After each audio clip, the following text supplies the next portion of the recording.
அனைவரும் வணக்கம். மீண்டும் ஒரு நல்ல வீடியோவில் சந்திக்கிறதுல மகிழ்ச்சி.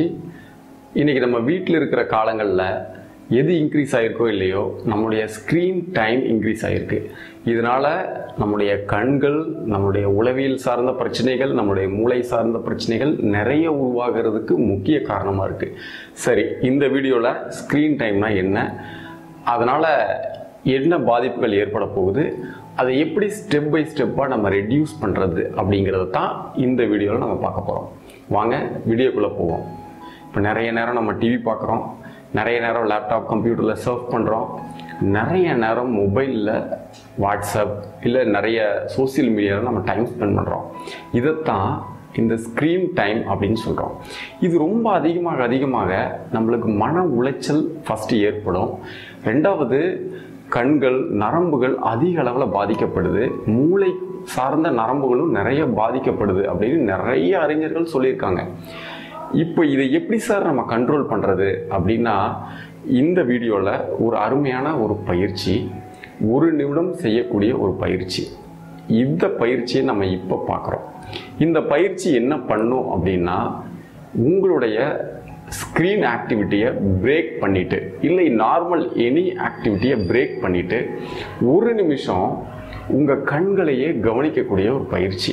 இந்த பயிற்சியை எப்படி பண்ணணும் அப்படிங்கிறத நான் இப்போ பண்ணி காமிக்கிறேன்.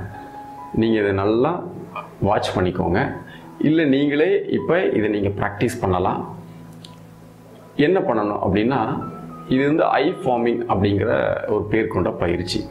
இதுக்கு முதல்ல நம்ம என்ன பண்ணணும் அப்படின்னா, கைகளை இப்படி குவிச்சு வச்சுக்கணும். நம்ம எங்கேயாவது கோயிலுக்கு போனாலும் தீர்த்தம் வாங்குவோம் இல்லையா, இல்லை நம்ம ஏதாவது யாராவது தண்ணி ஊற்றுனாங்கன்னா குடிக்கிறதுக்கு இப்படி கையை குவிச்சு வச்சுருப்போம். இந்த மாதிரி 2 கையிலையும் கைகளை குவிச்சு வச்சுக்கிறோம். முதல்ல இடது கண்ணில் இடது கை வச்சிடறோம், அடுத்தது வலது கை வச்சிடறோம். இப்போ நம்ம கண்கள் மேலேயே முழு கவனம் இருக்கிற மாதிரி 1 நிமிஷம் இருக்க போகிறோம். இப்போ கண்களையவே கவனிச்சுக்கிட்டே இருந்தீங்கன்னா உங்கள் கண்களில் நிறைய ஆற்றல் பரவுறதை நீங்கள் உணர முடியும். நிறைய இரத்த ஓட்டம், அந்த பகுதியில் நிறைய இரத்தங்கள் ஓடிட்டுருக்கிறத நீங்கள் உணர முடியும். இன்னும் சில பேருக்கு அதில் ஒரு நல்ல ஆற்றல் நிறையறத ஃபீல் பண்ண முடியும். இது சரியாக 1 நிமிஷம் ஆயிடுச்சா நீங்கள் மானிட்டர் பண்ண வேண்டாம். உதாரணத்துக்கு 1 நிமிஷம், ஒரு அசம்ஷன்லேயே 1 நிமிஷம் ஆயிடுச்சு அப்படின்னு சொல்லிட்டு நீங்கள் கண்களை மெதுவாக திறந்துக்கலாம், கைகளை நீங்கள் எடுத்துடலாம். எடுத்துட்டு நீங்கள் வெளியில் பார்க்கும் பொழுதே ஒரு நல்ல கிளாரிட்டி உங்களுக்கு இருக்கும். அப்போவே நீங்கள் நல்லா தெரிஞ்சுக்கலாம் இந்த பயிற்சியை நீங்கள் கரெக்டாக செஞ்சுருக்கீங்க அப்படின்னு. உதாரணத்துக்கு பார்க்கும் பொழுது முன்னாடி டல்லாக தெரிஞ்ச ஒரு விஷயம் இந்த 1 நிமிஷம் பயிற்சிக்கு அப்புறமா ஒரு பிரைட்டாக தெரியறதுக்கு வாய்ப்புகள் இருக்குது. அது உங்களுக்கே தெரியும், இந்த பயிற்சி பண்ணி முடிச்சிங்கன்னா தெரியும். சரி, இந்த பயிற்சியை எப்பப்போ நம்ம பண்ணுறது அப்படின்னா, ஒரு நாளைக்கு கிட்டத்தட்ட 10லிருந்து 12 மணி நேரம் நம்ம முழிச்சுக்கிட்டு இருக்கிறோம். இந்த டைமில் 1 மணி நேரத்துக்கு 1 நிமிடம் அப்படிங்கிற ஒரு வாய்ப்பை நீங்கள் ஏற்படுத்தி பண்ணணும். கண்களில் நிறைய அபரிமிதமான ஆற்றல்கள் உங்களுக்கு குவியறதை நீங்கள் பார்க்க முடியும், உணர முடியும். ரெண்டாவது, கண்களில் இருக்கக்கூடிய இரத்த ஓட்டம் எல்லாமே அதிக சுறுசுறுப்பாக, அங்கே இருக்கிற செல்கள், அங்கே இருக்கிற நரம்புகள் எல்லாமே வலுப்படுறதை நீங்கள் பார்க்க முடியும். மூணாவது, இந்த கண்களில் இருக்கக்கூடிய காந்த சக்தி இங்கே இருக்கக்கூடிய அனைத்து சிக்கல்களையும், மூளை நரம்புகள் இதில் எல்லாத்துலேயும் இருக்கக்கூடிய சிக்கல்களையும், அதில் இருக்கக்கூடிய இரத்த ஓட்டம், அப்புறம் வெப்ப ஓட்டம், இதில் இருக்க காற்றோட்டம் எல்லாமே கரெக்டாக அமைகிறதுக்கு இது ஒரு வாய்ப்பாக இருக்கும். இது நம்ம பண்ண பண்ண பண்ண பண்ண உங்களுக்கு ரொம்ப கிளாரிட்டி அதிகமாக கிடைக்கும். நிறைய சிக்கல்கள், நாள்பட்ட பிரச்சனைகள் ஏதாவது இருந்தாலும் கூட அதுலேருந்து கொஞ்சம் கொஞ்சமாக ரிலீஃப் கிடைக்கும். இது யார் வேணாலும் பண்ணலாம், எப்போ வேணாலும் பண்ணலாம். முக்கியமாக இன்றைக்கி அதிகமாக மொபைல் யூஸ் பண்ணிட்டு விளையாடிட்டு இருக்கிற குழந்தைகள் நிச்சயமாக இதை பண்ணி தான் ஆகணும். அவங்களுக்கு ரொம்ப ரொம்ப உபயோகமாக இருக்கும். இந்த ஸ்க்ரீன் டைமை வேறு ஆக்டிவிட்டீஸில் எப்படி சார் நம்ம கம்மி பண்ணுறது அப்படின்னா, அதுக்கு நிறைய வழிகளை ஃபாலோ பண்ணலாம். இப்போ உதாரணத்துக்கு, இன்றைக்கி நைட்டு நீங்கள் தூங்கும் பொழுது இன்றைக்கி மட்டும் எத்தனை நேரம் டிவி பார்த்தீங்க, எவ்வளோ நேரம் மொபைல் ஆக்சஸ் பண்ணீங்க, எவ்வளோ நேரம் கம்ப்யூட்டர் லேப்டாப்பில் உட்காந்துட்டு இருந்தீங்க அப்படிங்கிறத ஒரு அளவு முறையில் நீங்கள் கம்மி பண்ணலாம்.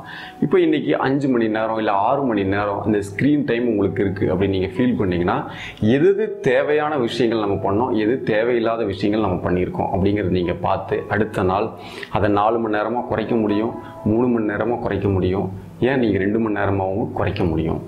இப்போது எனக்கு ஸ்க்ரீன் டைம் ரொம்பவே ஜாஸ்தியாக தான் இருந்துச்சு. அப்போ நான் என்ன பண்ணுவேன், ஒரு சின்னதாக ரிசர்ச் பண்ணணுன்னாலும் கூட லேப்டாப்பில் உட்காந்து அதையும் இதையும் பார்த்து அதுக்கப்புறம் ஒரு பிளான், அதுக்கப்புறம் ஒரு அவுட்லைன் பண்ணி அதுக்கப்புறம் நிறைய விஷயங்கள் நான் பண்ணிகிட்ருப்போம்.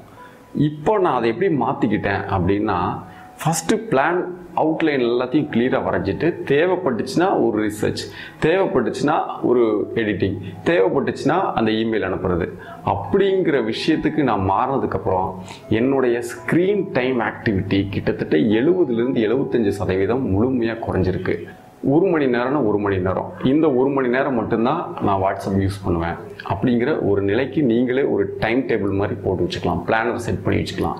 சாயங்காலம் 5 to 6 வாட்ஸ்அப், சோசியல் மீடியா எல்லாத்தையுமே ஆக்சஸ் பண்ணி எது ரிப்ளை பண்ணணும், எது நீங்கள் லைக் பண்ணணும், எது நீங்கள் ஷேர் பண்ணணும் அப்படிங்கிறத அந்த 1 மணி நேரத்தில் மட்டுமே நீங்கள் பண்ணிவிட்டு மீதி நேரம் அந்த ஸ்க்ரீன் டைம்லேருந்து வெளியில் வந்துடலாம். இப்படி நீங்கள் சின்ன சின்ன விஷயங்கள் பண்ணுறதுனால பெரிய அளவில் பாதிப்புகள்லேருந்து நீங்கள் தப்பிச்சுக்க முடியும். ரெண்டாவது டிவி அதிக நேரம் நம்மளுக்கு இன்றைக்கி நியூஸ் சேனல்லாம் நம்ம நிறைய பார்த்துக்கிட்டு இருக்கோம். சொல்லப்பட்ட செய்திகளவே திரும்ப சொல்லிக்கிட்டு இருக்காங்க. அவசியம் அப்படின்னா ஒரு நாளைக்கு அரை மணி நேரம் முக்கியமான விஷயங்கள் ஏதாவது சொல்லப்படுறாங்களா, ஏதாவது தேவையான கருத்துக்கள் இருக்கா அப்படிங்கிறத மட்டும் பார்த்துட்டு ஆஃப் பண்ணி வச்சிடலாம். ரெண்டாவது, ஏதாவது படம் பார்க்கணும் அப்படின்னு விருப்பம் இருந்துச்சுன்னா நீங்கள் அந்த படம் பார்த்துட்டு அந்த 2 மணி நேரம் முடிச்சதுக்கப்புறமா நீங்கள் ஆஃப் பண்ணி வச்சிடலாம். அந்த படம் முடியும் பொழுது உங்களுக்கு தெரியும் 2 மணி நேரம் 2.5 மணி நேரத்தில் நீங்கள் டிவியில் ஆஃப் டைமர் செட் பண்ணி வச்சுக்கலாம். படம் முடிஞ்சோன்னே அதே ஆஃப் ஆகிற மாதிரி. இந்த மாதிரி சின்ன விஷயங்கள்.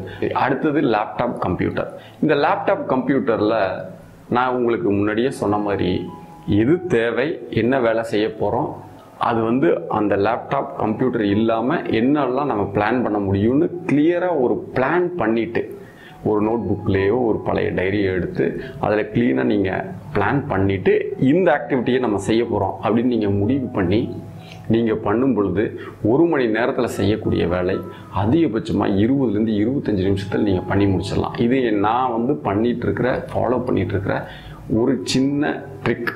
இது நீங்களும் ஃபாலோ பண்ணலாம்.